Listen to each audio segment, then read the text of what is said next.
Customer is looking to get a bid on a few projects at her house. So we've got some steps here that some of the treads are breaking, and the lower buttresses slash pillars are coming apart, like they're sliding forward. So she wants us to rebuild the pillars, and well, actually, I'll go over it here. So first things first, the first part of the bid is going to be to take off these treads here. So it's 10 feet 8 inches wide, and they're made out of limestone. And as you can see, the limestone, it's split in half. So 10 feet 8 inches wide. Let me just double check that measurement. Yep, 10 feet 8 inches wide. So we get 2 6-footers and cut them down so that they're nice and so that they're evenly distributed on each side here. So we're going to leave the risers as they are. There is a short pour that's underneath this part of it. So the risers look fine, and the treads are, we've got a couple broken ones.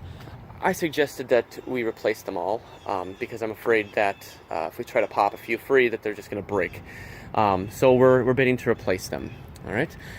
Now we've got the pillars here. You can see how the pillars are settling, and they're kind of breaking apart, and she wants them replaced. So we are bidding to take out this old stone and to figure out what, to probably lay up new block. We'll probably have to reblock this, and then to veneer it in a similar fashion here. This appears to me that it's well, quite frankly, I don't know. I think it's 4-inch veneer. It's kind of bizarre. Things are put on its side here. Things are just like, there's nothing square about this. So I'm not really sure what's going on here. Hang on, let me just. Yeah, it's got to be 4-inch veneer. So anyway, it's 24 inches. As I'm looking at it here, it's 24 inches left to right. It's got a 29-inch cap, okay? And it's 4 feet from front to back. Now this one over here has similar dimensions. It's 3 feet right here, but it's actually 4 feet as we get around the corner here. 4 feet from grade there, because you see how it drops down here. It drops down a good foot on the side over here. So this over here, there's a nice joint coming across right here. Kind of coming right up here. We'll say that that's our stop point. All right, so 4 feet to that point. And then there's a little piece right here that she wants to have reveneered on as well. Okay. All right, so that's the second one. The pillars, the pillars, they'll need to be reblocked. Figure out, make sure that the foundation is in good shape, and then go from there. All right. So the next part is for John Meyer.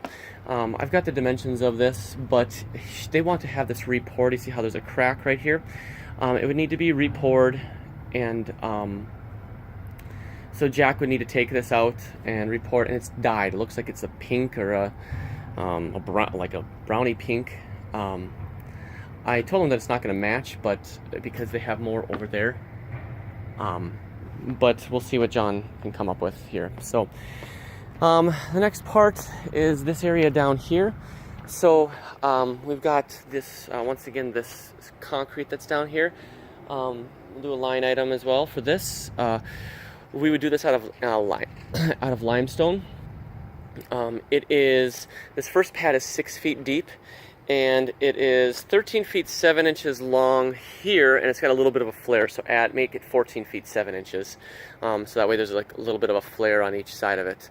The lower one, like I said, is 6 feet deep. The upper one is 6 feet 3 inches deep. So we're going to do this out of patterned limestone.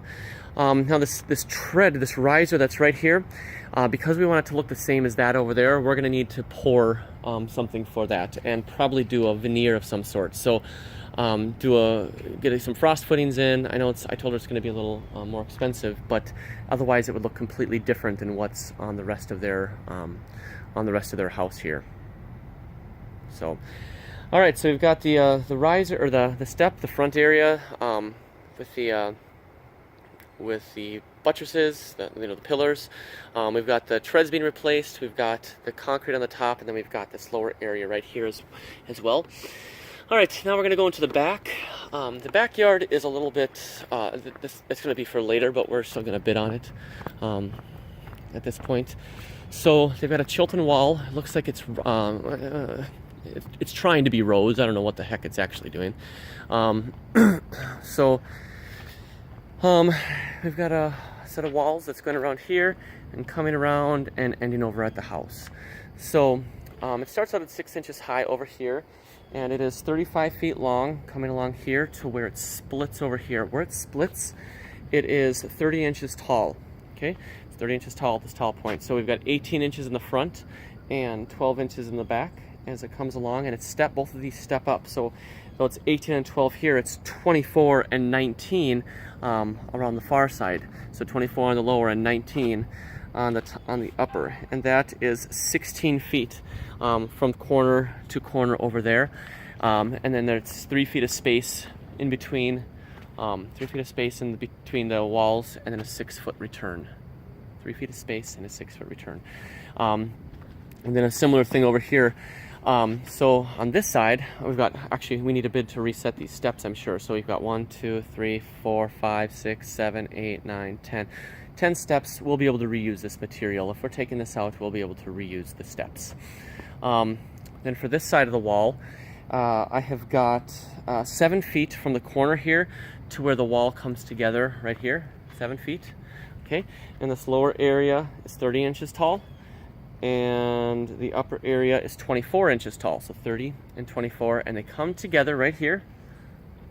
And then it's 9 feet from the corner to the house, and it goes up to 6 feet at this far side here. So I'll give you these dimensions. I did write down these dimensions on my paper, but I wanted to walk through it to make sure that you were able to follow it. Material will be Chilton, weathered edge Chilton. The same is true for the front, Chilton, weathered edge Chilton, and limestone for the flats, or for the treads and pillar caps.